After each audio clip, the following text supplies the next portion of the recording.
Okay, day 87, no Braverman, no Brown, no Turi. I wanted to talk a little bit about covert operations and kind of the history of the CIA and maybe give Hillary a little bit of a break. The reason why I always kind of talk about the CFR, the Council on Foreign Relations, is that's where the decisions are made about all this stuff. The CIA doesn't do anything without meeting at the CFR first. That's where all the decisions are made. And yes, Kissinger's a big part of that. And yes, Neil Brown is a very close personal advisor to Kissinger. You're going to find him in a lot of the Bilderbergs and all that stuff. And then Braverman's going to be at all these things because it's because of the USAID, as I've said, puts in all the infrastructure for the oil business. The pipelines, the electrical grid is especially important. You got to have good roads, got to have good housing, et cetera, when you're going to be, moving trucks along a pipeline. Okay, so starting at the CIA all the way back in 48 with the two Dulles brothers, one ran the State Department, one ran the CIA, they really were the same thing. I mean, they're the brothers. They came up with this strategy to diffuse and disrupt. And I haven't put diffuse up here yet, but the program is basically to disrupt the governments that were in power in the old Soviet Union all around and then chip off pieces of the Soviet Union, get their resources. And if you look at what's happened, that part of their strategy worked really well. And we're still chipping off parts of the Soviet Union and doing the resources. Joe Biden in Ukraine, good example. And the organization's ought poor, and at least since George Bush has been around. And the idea is have a bunch of protesters, but then have guns stored, and this is the Gladio operation. You can look it up. There's Gladio A, or the original Gladio, and Gladio B. Have all these guns stored, and then have this front group try to get a lot of civilians to protest. So the civilians are going to be your shield, and they don't even know you're their shield. And then you can run these revolutions whenever you want to. Lately, they've been called color revolutions because they all take on different colors. There's a Velvet Revolution and the Orange Revolution, etc. So if you haven't read Engdahl, he talks all about it. So my question is, careful that this doesn't blow back into the United States. Now here's the history of the United States CIA. At the same time, they created that organization. They also created, there's an organization in Virginia that Doug Coe runs, and the names escaped me. They used to call it the Brotherhood, but it's something like that. It's kind of like this blood network. Will do anything. It's the Muslim Brotherhood, basically, for the United States. And you're going to find that General Grange and his wife and General Getz gave weapons to that group, and there's weapons stashed all over the United States. So I'm just saying. And there's a lot more groups than just Doug Coe's group. Doug Coe does a national prayer breakfast. The joke in the CIA was that Catholics in Action, they went to the Vatican and paid a lot of money to the Vatican and so forth, and got letters of introduction basically by all the different folks that were in all the different countries, so that when a CIA agent went into the country, they would have a contact, and they could start. I'll point to Morell as a CIA agent. They'd have a contact and a way to get started with a social network, and then they'd start running brownstone operations and maybe drug arms running or whatever the operation was going to be. And that also worked great. Where I think it took the turn was when Bush came in 1982.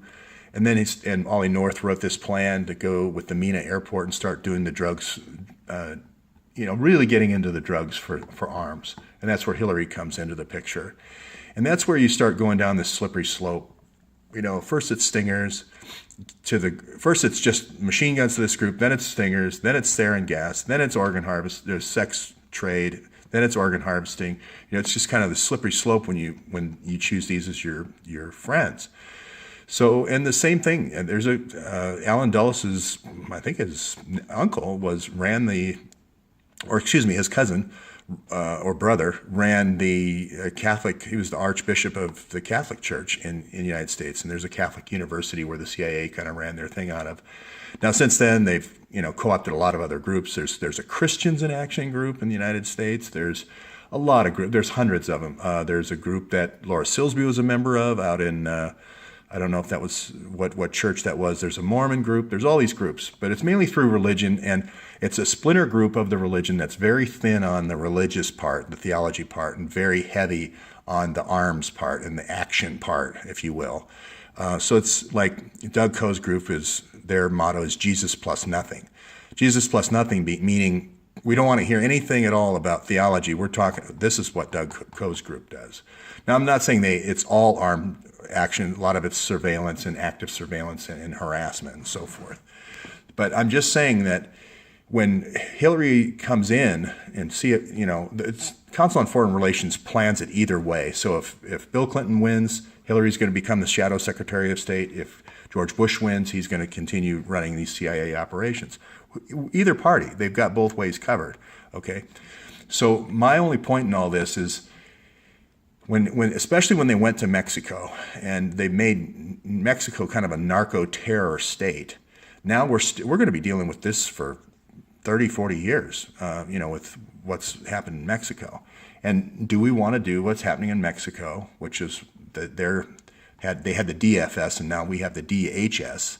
This is basically taking these people that were illegally harassing people and illegally killing people and making them official through the Security Act, the Patriot Act. So that's my question today. Now, sorry, this can be a little graphic, but I wanted to answer the Oregon question from yesterday. It's not me saying that this 15,000 organs have been taken in Syria in 6 years. It's their coroner general, so their director general. Now you might say that, well, that may be war propaganda, who knows, but they're the ones keeping track of it.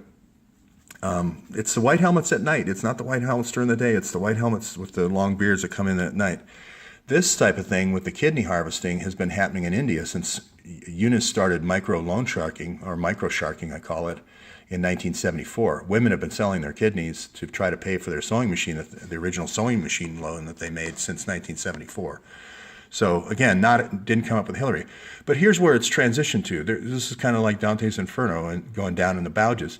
With the Syrian prisoners, when they surrendered, they get set up a medical student. The medical student doesn't know. He thinks, oh, this guy's, they shoot him in the other room. The medical student, they just say, spread his ribs and pull that heart out. So this is happening in Turkey, right on the border of Aleppo. And I've been saying that for about at least 2 years, and this is about 2 years ago. So where have we seen this before, this movie before? Well, Mark Rich ran that program for, I believe, the Lebanon operation for sure. I'm not sure about the 1967 war. I'm not sure about the 1973 war, if that was Avi Braverman or Mark Rich. But the organs, that goes way back to the Negev Brigade, in the early days of Israel, 1948, I think, when we had the Battle of Beersheba. So this kind of psychological operations goes all the way back to Avi Braverman and Mark Rich, in Beersheba. Now, the sex trafficking I don't know about. I still don't have any proof of that, but I know as far as the organs from the enemy, and I know about getting kids from innocent kids like the Lebanese Christians, and inheriting them or whatever, adopting them into Israeli families has been a long tradition. And you just saw a little piece of it. You saw the Yemeni. Netanyahu just put out the Yemeni part, but there's a Syrian part, there's a Lebanese part, there's an Egyptian, etc. So, and again, do we want to cover this up? Is it really worth it for all the conspirators? I think this needs to be retired. I've said this over and over again. This is a part of Israel's history when we were completely surrounded. We had 7 nations against us. It probably wasn't defensible then, but I can understand it more then than now, where we're completely secure. And this is the spirit cooking stuff. All this spirit cooking stuff is just, it's furniture for your mind to be comfortable with this kind of stuff. And they have to come up with it because there's no more Israel survival at stake anymore. So you need the spirit cooking stuff for furniture for the mind to couch this in your mind somehow that we're doing this stuff with they get the person as a cadaver and they're the cake and the first thing they eat is the heart and all these little silly rituals. So, by the way, a judge ordered some of the Kadzik emails to be retained. He's also using a Gmail account so I should probably add him to the list.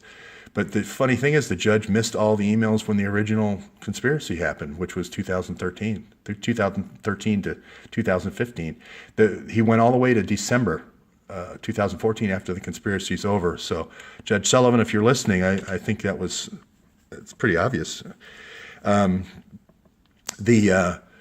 Monica Peterson, again, this master's thesis, she's the one who said these sweatshops are really sex shops.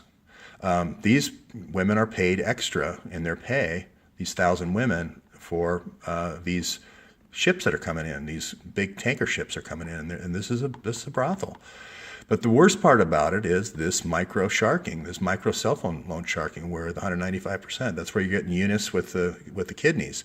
And this is the first step down. This is the predecessor, if you look at micro sharking, for organ harvesting. That's the next thing that happens, because you're training all these medical students. They don't know they don't know where the organs are going, is what I'm saying. And then the next step down in the hierarchy is organ harvesting. And organ harvesting is happening in Haiti. Now, you might remember this. This is the tourists coming in here at Labadie at Royal Caribbean. They come down here to Cape Hatien. We can fly the doctors down to do the operations, the heart operations, if we want, right from there. And then here's Cape Hatien again, and then there's the medical students. And here's the prisons over here and the ports over here. The prison ship comes in with all the prisoners from wherever. They go into the prison. You bring them over to the 2 miles to the hospital here. The medical student cuts them up, and you drive them over to Hepien, and then you fly down. Or you helicopter them. There's a helipad on the hospital in Mirabaile. So that's the operation. This isn't new, by the way. That Eric Larson wrote this story about these women that were disappearing around the Chicago World's Fair. What this is it's this same sex ring, but what you're doing is you're kind of selling the women for one last time, and then they're showing up around a major event. So it's very confusing. Like, maybe these are people that are visitors that are doing this. So what you're doing is you're adding a lot of suspects, and you're covering a local ring. This happens all the time around every Olympics. You're going to have some kind of sex ring where they kind of eliminate, they clean it out, and then they start over with new kids. So this is the slide that looks like they got it again. This is the slide they keep on hacking. They don't like me showing where the USAID investments were in this upper corner of Haiti, apparently. This was working this morning. There's the port I was talking about, and this is that upper coastline. There's going to be a 10 megawatt power plant here. It's going to be Symbian power plant. That's going to be through Joe Wilson. What they basically do is create a funnel to get every dollar out of the Haitian government. So all the government spend is they set up funnels, or straws I call them. And so they set up a straw for power. And Symbian comes in with GE generators and puts in all the GE generators and makes Jeff Immelt at GE happy. And then they take all the government money and flow it through Symbian. And they even well, I won't even go there. I won't say that. There we go. Looks like it came in. I don't know what. They're playing with me. They're playing with me. Okay. The good piece of this is, the part I love about this is Shah comes in here 5 days before the earthquake as a 37-year-old to run the whole program. Maybe peaceful nuclear explosions are not real, but I think it's pretty comical. The relief fund also, the Bush Clinton relief fund is set up 5 days before the earthquake. So, okay, this is an exciting one. I'll probably add Kadzik on here somewhere. I don't want to leave out Justin Cooper and Lanny Davis. These are the lawyers. These are the kind of the guys, the Knights of Malta, I call them, or the Knights of Columbus, whatever you want to call them. They're the ones that are flying around and gallivanting and going to all the parties. This was the good old boy network of the Clinton Foundation before it got to this hoity-toityness of the Ivy League. So anyway, if you have any, that's why I've added Rajiv Shah on this list, because I think he's had a Gmail account as well. So we'll find out. And so I always end on this one. This is quid pro quo. This $675,000 bribe hasn't gone away. The 650,000 emails haven't come out. The 5-year to process hasn't changed. This McCabe here has still not recused himself from the case. And as the assistant FBI director, no grand jury, no subpoenas, no court orders, immunity to the co-conspirators, letting the co-conspirators interview together. I mean, these are crazy things that the FBI never does. So I'll leave it at there, and I'll have another one for you this afternoon.